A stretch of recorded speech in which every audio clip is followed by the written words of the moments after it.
നമസ്കാരം.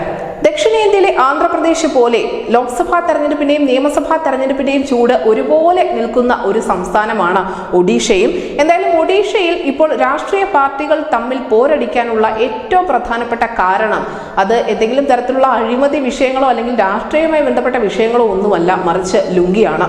കേൾക്കുമ്പോൾ നമുക്ക് വലിയ കൗതുകം തോന്നിയേക്കാം. പക്ഷേ ഒഡീഷ രാഷ്ട്രീയത്തിൽ ഇപ്പോൾ ലുങ്കിയെ ചൊല്ലിയുള്ള കലഹങ്ങൾ അതിന്റെ മൂർധന്യ അവസ്ഥയിൽ എത്തിയിരിക്കുകയാണ്. ചൊവ്വാഴ്ച BJDയുടെ ആസ്ഥാനമായ സനഖ ഭവനിൽ BJDയുടെ നേതാക്കളായ സ്വയം പ്രകാശ് മോഹപത്രയും സസ്മിത് പത്രയും എടുത്തിയത് ലുങ്കി ധരിച്ചുകൊണ്ടായിരുന്നു.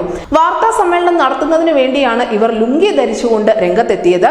ഇതിനു പിന്നിൽ BJPയുടെ നേതാവായ കേന്ദ്രമന്ത്രിയായ ധർമ്മേന്ദ്ര പ്രധാന്റെ ഒരു പ്രസംഗമാണ് ഉള്ളത്. ഇതാണ് BJDയുടെ നേതാക്കളെ മുഴുവൻ ചൊടിപ്പിച്ചിരിക്കുന്നത്. സാധാരണയായി ലുങ്കി മറ്റു നാടുകളിൽ എന്ന പോലെ ഒഡീഷയിലും പുരുഷന്മാർക്കിടയിലൊക്കെ ഒരു സാധാരണ വേഷമാണ്. പക്ഷേ ഈ വേഷം ധരിച്ചുകൊണ്ട് അവിടെയും ആളുകളൊന്നും തന്നെ പൊതുവേദിയിൽ അങ്ങനെ പ്രത്യക്ഷപ്പെടാറില്ല. തന്റെ സ്ഥിരം വേഷമായ പൈജാമയും കുർത്തയും ഒക്കെ ഉപേക്ഷിച്ചുകൊണ്ട് വീട്ടിൽ നിൽക്കുന്ന ഒരു വേഷത്തിൽ, അതായത് ഈ ലുങ്കി ഉടുത്തുകൊണ്ട് ഒഡീഷയുടെ മുഖ്യമന്ത്രി നവീൻ പട്നായിക് വോട്ട് അഭ്യർത്ഥിക്കുന്ന ഒരു വീഡിയോ പുറത്തു വന്നിരുന്നു. ലുങ്കിയും ഉടുത്ത് BJDയുടെ തെരഞ്ഞെടുപ്പ് ചിഹ്നമായ ശംഖ് ഉയർത്തിപ്പിടിച്ച് വോട്ട് അഭ്യർത്ഥിക്കുന്ന വീഡിയോയാണ് നവീൻ പട്നായിക് പങ്കുവച്ചത്.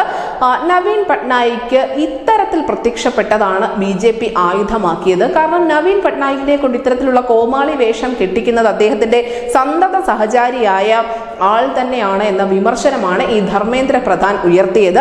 എല്ലാം ചെയ്തു കൊടുക്കുന്ന ഗുമസ്തൻ നവീൻ പോലുള്ള മുതിർന്ന ഒരു മനുഷ്യന് ഇത്തരത്തിലുള്ള വസ്ത്രങ്ങൾ ധരിപ്പിച്ച് പുറത്തിറക്കരുത് എന്നായിരുന്നു അദ്ദേഹത്തിന്റെ പ്രസംഗം. ഒരു കുർത്തയും പൈജാമയും എങ്കിലും നൽകാമായിരുന്നു എന്നുകൂടി പറഞ്ഞു വെക്കുന്നുണ്ട്. ഈ നവീന്റെ സന്തത സഹചാരി എന്ന് ഉദ്ദേശിക്കുന്നത് മുൻ IAS ഉദ്യോഗസ്ഥനായ VK പാണ്ഡ്യനെയാണ്. VK പാണ്ഡ്യനാണ് ഇപ്പോൾ ഒഡീഷ രാഷ്ട്രീയത്തിന്റെ ഏറ്റവും പ്രധാനപ്പെട്ട ഒരു അമരക്കാരൻ എന്ന് പറയുന്നത്. പാണ്ഡ്യനെ തന്റെ രാഷ്ട്രീയ അനന്തരാവകാശിയായി തന്നെ വളർത്തിക്കൊണ്ട് വരുന്നുമുണ്ട് നവീൻ പട്നായിക്. ഇത് ആയുധമാക്കുകയാണ് BJP ചെയ്യുന്നത്. കാരണം പാണ്ഡ്യൻ ഒഡീഷക്കാരനല്ല എന്നും പുറത്തു നിന്നുള്ള ആളുകൾക്ക് എന്തും ചെയ്യാവുന്ന ഒരു ഇടമായി ഒഡീഷയെ മാറ്റാൻ സാധിക്കില്ല എന്നും അവരുടെ കോമാളിത്തരം ഇവിടെ അനുവദിക്കില്ല എന്നുമാണ് BJP വാദിച്ചുകൊണ്ടിരിക്കുന്നത്. എന്തായാലും BJDയുടെ സ്ഥാനാർത്ഥി നിർണയം മുതൽ തെരഞ്ഞെടുപ്പ് പ്രചരണം വരെയുള്ള എല്ലാ കാര്യങ്ങളിലും ഈ പാണ്ഡ്യന്റെ കൃത്യമായ കൈകടത്തൽ നമുക്ക് കാണാൻ സാധിക്കും. ഇത് പാർട്ടിക്കുള്ളിലും വലിയ അസ്വാസ്ഥ്യം ഉണ്ടാക്കുന്നുണ്ട് എന്ന ഒരു യാഥാർത്ഥ്യമുണ്ട്. കാരണം ഉദ്യോഗസ്ഥൻ എന്ന തലത്തിൽ അദ്ദേഹത്തെ എല്ലാവരും അംഗീകരിക്കുന്നുണ്ടായിരുന്നു. പക്ഷേ ഒരു രാഷ്ട്രീയക്കാരൻ എന്ന നിലയ്ക്ക് BJDയുടെ അധികം നേതാക്കൾക്കൊന്നും തന്നെ, പ്രത്യേകിച്ച് മുതിർന്ന നിരയിലുള്ള ഒരു നേതാക്കൾക്കും പാണ്ഡ്യനോട് വലിയ താല്പര്യമില്ല. അതുകൊണ്ട് തന്നെ BJDയിലുള്ള പല നേതാക്കളും BJPയിലേക്കും കോൺഗ്രസിലേക്കും കൂടുമാറാൻ കാത്തു നിൽക്കുന്ന ആളുകളാണ്.